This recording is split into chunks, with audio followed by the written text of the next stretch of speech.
Hello, thank you for joining with me. We are with Ken Wapnick, PhD, in his journey through the text of A Course in Miracles. And today we are on Chapter 5, Healing and Wholeness. And this is the decision for forgiveness. 764. Be very firm with yourself in this and keep yourself fully aware that the undoing process, which does not come from you, is nevertheless within you because God placed it there. Be very firm with yourself in this is the same theme we saw in chapter 4, where Jesus told us to be honest with ourselves and hide nothing from Him.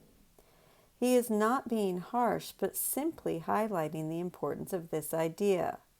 If we are truly serious about wanting peace, Helen and Bill's other way, we must be firm and consistent in our willingness to look at the mind every time we are tempted to be upset and blame another. Jesus asks us to use the unholy relationship as a means of turning within to say, if I am not at peace, I must have decided wrongly, and it is my responsibility alone to decide otherwise. The process of undoing is not external, for we, as the mind's decision makers, are the masters of our fate. Jesus cannot undo the ego for us, for we have first to allow Him to remind us of our inner help. 765. Your part is merely to return your thinking to the point at which the error was made, and give it over to the atonement in peace.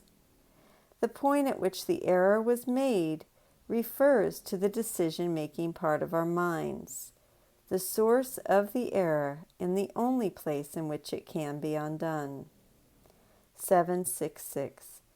Say this to yourself as sincerely as you can, remembering that the Holy Spirit will respond fully to your slightest invitation.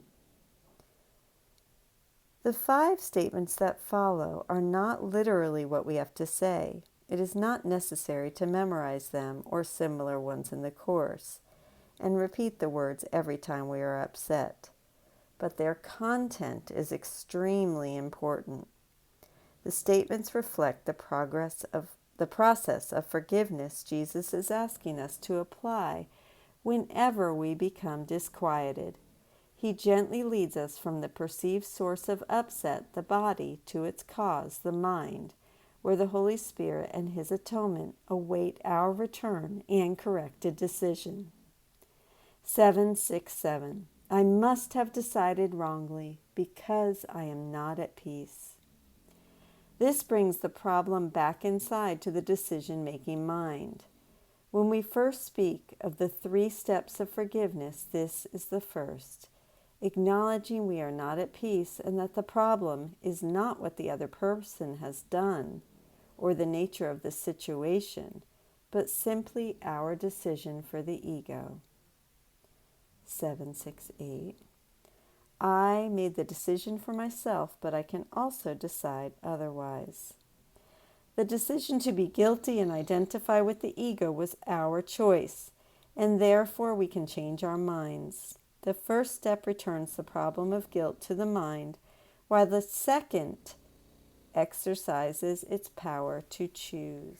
This is the function of the miracle depicted in the chart by the arc on the right-hand side that represents the process of bringing our attention from the world to the decision-making mind, saying, I made the wrong choice because I am not peaceful. This undoes the ego's attempts at obliterating from our awareness what it did, as we saw in chapter 4, where the ego told us we would not be safe in the mind but only in the body, to which we must escape through projection. By causing a veil to fall across the mind, the ego affected our forgetting that we choose this, protecting the projection seemingly forever from correction. Forgiveness, or the miracle, lifts the veil so we can see our mistake and correct it by choosing again. As we have already discussed, This process reflects the clear message of the first principle of miracles. There is no order of difficulty among them.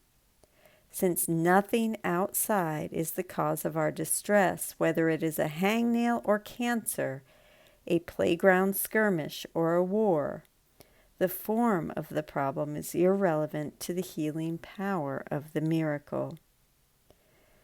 The corollary to this first principle is that there is no order of difficulty in illusions, for they are all the same. An illusion is an illusion is an illusion. The problem is always our mistaken choice, which means the solution is undoing the error by changing our mind. The next statement implements the right choice, and we're going to look at that tomorrow. I thank you so much for joining with me. I love you. I hope that you have a most beautiful day, and I will see you then. Thank you.